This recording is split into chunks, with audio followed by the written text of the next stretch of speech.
तो फिर नसीब होने जा रही है और फिर उसको भगवान शक्ति दे, उसकी सहन शक्ति हो। इन्हीं शब्दों के साथ बहुत बहुत धन्यवाद।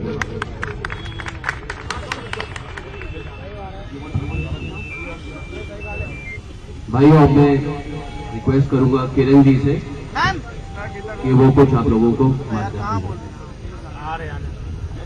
कैमरा नीचे करना दोस्त, ये भाई कैमरा नीचे रखना दोस्त।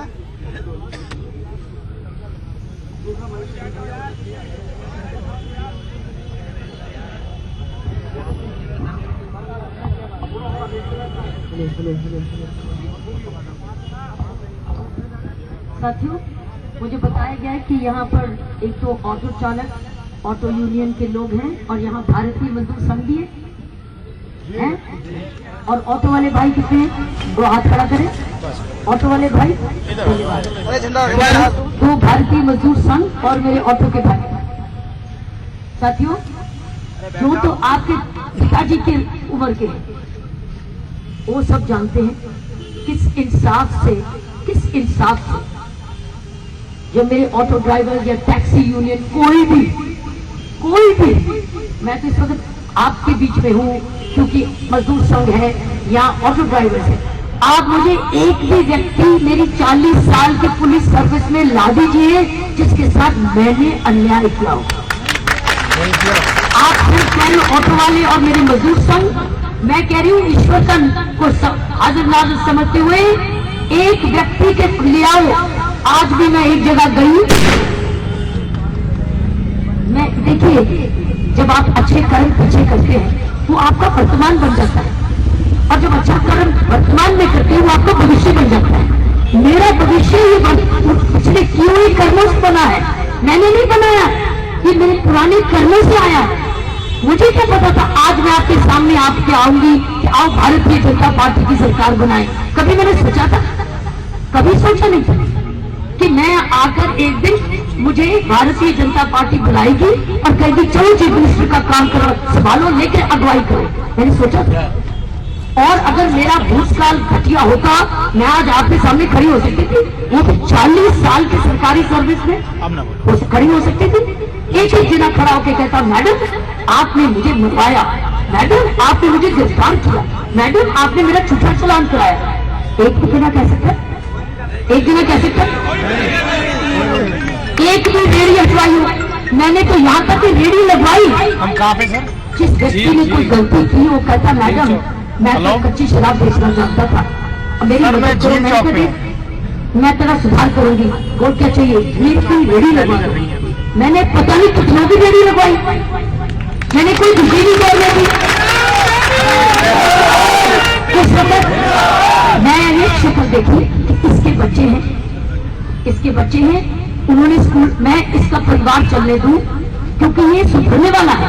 मैंने सिर्फ सुधार का काम किया 40 साल, आपने सुना है ना, सुधार ही सुधार किया। और झुग्गियों में मैंने इतना काम किया, यमुना पुष्पा की झुग्गियों में, जहां मेरे गरीब बच्चे स्कूल नहीं जाते थे, भीख मांगने जाते थे। भीख जब मांगते थे एक को हजारों में उनको स्कूल भेजा, और आज आपको पता है उनमें से कई बच्चे आज मेरे स्कूल के टीचर बने हुए हैं। तो मैं आपको ये कहना चाहती हूँ, मेरे पास समय कम है, समय का भाव है, लेकिन जब ईश्वर मुझे कृपा देगा करेगा और भारतीय जनता पार्टी की सरकार बनेगी पूर्ण बहुमत से, पूर्ण बहुमत जरूरी है। आपने देखा पिछली बारी पूर्ण बहुमत न आने से क्या हुआ? अरे नहीं, 1 करोड़ बंटवारा हो गया। 1 करोड़ एक इलेक्शन का 1 करोड़ से 1000 करोड़ से ज्यादा खर्चा होता है। ये हिसाब लगाया गया है कि जब बार बार इलेक्शन होती है, एक इलेक्शन की कीमत 1000 करोड़ से ज्यादा होती है। 1000 करोड़ बर्बाद हो गया है क्योंकि हमने अपना पूर्ण बहुमत नहीं दिया, बीजेपी की सरकार को नहीं दिया। अगर दी होती आज ये नहीं होता, इसकी जरूरत नहीं थी, ना मेरे आने की जरूरत थी, सरकार चलती होती। 1000 करोड़ तो इलेक्शन की कॉस्ट है, लेकिन जो हमारी डेवलपमेंट का नुकसान हुआ, जो हमारा तरक्की होनी थी, वो सारी रुक गई। करोड़ों का नुकसान हो गया। करोड़ों का नुकसान का भुगतान का जिम्मेवार कौन है?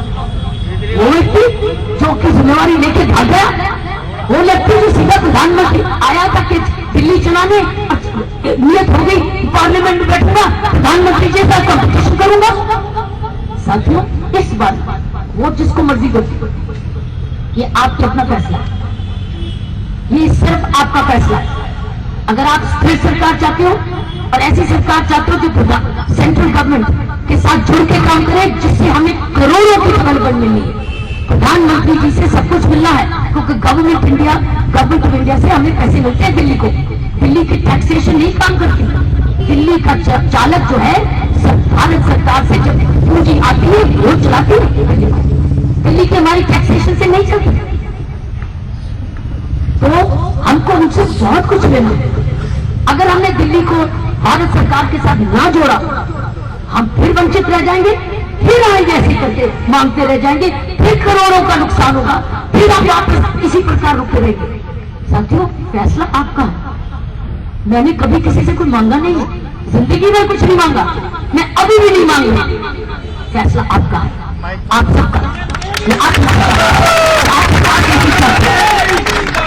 लेकिन मेरे ऑटो भाइयों को फाइनली बता दूं, तो जब मैंने कहा कि अन्याय नहीं होगा, कोई जबरदस्तियां नहीं होंगी, और ये भी शर्त देके जाना चाहती हूँ कि आपको जो तकलीफ हो रही है, जो आपको रूल तंग करता है या आपको कोई असुविधा होती है, या मेरा कोई पुलिस वाला बेईमान होता है, मैं उसको छोड़ने वाली सवाल ही नहीं उठा। अगर पुलिस ऑफिसर कोई बेईमान नहीं करेगा, किसी को नहीं छोड़ूंगा, कोई भी व्यक्ति हो। अगर वो बेईमानी करता है, मैं मेरी तरफ से कोई दया नहीं उसको मिले, क्योंकि मैं न्याय में विश्वास करती हूँ। कुछ विश्वास पैदा हुआ कि नहीं, हुआ कि नहीं? फैसला अभी भी आपका है। 7 तारीख को जाकर निकलना और अपने मन से फैसला करना कि क्या मुझे साल के बाद फिर से इलेक्शन चाहिए, क्या मुझे दिल्ली को कटिंग, जैसे उन्होंने कहा, तार कटी चाहिए, दिल्ली की तार कटी चाहिए, अलग धड़क चाहिए, धर्मों की सरकार चाहिए, हाय हाय मुर्दाबाद की सरकार चाहिए, कि मुझे ऐसी सरकार चाहिए जो भारत की उड़ान के साथ दिल्ली भी जुड़े, भारत की उड़ान के साथ दिल्ली जुड़े। और दिल्ली की जो हमें सुविधाएं चाहिए बहुत चाहिए। मैं तो कहीं कह के आई हूँ, दिल्ली के लिए अब एक व्यक्ति के लिए जो काम करेगा 24 घंटे नहीं चाहिए, उसको पता नहीं कितने 100 घंटे चाहिए एक दिन में। इतना काम है करने को कि एक दिन हमको लगन से करना है। अब हमको नागरिकता दिवानी है, तुमने भी काम करना है, मैंने भी काम करना है, सबने मिलकर काम करना है, ताकि दिल्ली को एक सुरक्षित दिल्ली बनाए, न्यायपूर्ण दिल्ली है।